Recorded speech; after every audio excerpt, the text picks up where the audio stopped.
pemirsa Sri Poku TV, apa kabar semuanya? Kabar baik ya tentunya. Nah, dalam video kali ini Sri Poku TV akan berbagi bagaimana cara membuat pempek adaan khas Palembang. Bahan-bahan yang digunakan: ikan gabus giling 1 kg, air bersih 300 cc, garam lebih kurang 2 sendok teh, penyedap secukupnya, tepung sagu 700 gram, bawang merah 5 sampai dengan 7 siung.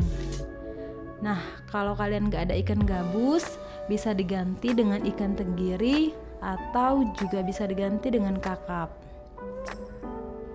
Cara membuatnya: pertama, campurkan air bersih ke ikan gabus giling.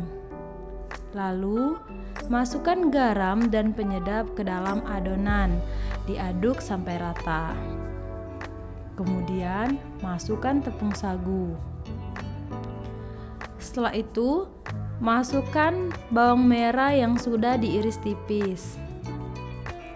Kemudian, ambil adonan sekitar 2 sendok makan, lalu dibentuk bulat, kira-kira 2 kali lipat ukuran bakso kecil.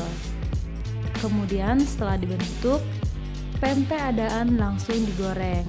Nah, saat menggoreng, gunakan api sedang untuk menghindari pempek adaan mentah di dalam. Nah, begitu seterusnya sampai dengan selesai. Setelah selesai, pempek adaan siap digoreng. Lalu, siap disajikan berasa masih cuko. Oke, sampai di sini dulu ya tutorial pempek adaan khas Palembang. Pantengin terus channel YouTube Sri Poku TV dan jangan lupa di-subscribe, like, komen, dan share. Sampai jumpa di video selanjutnya.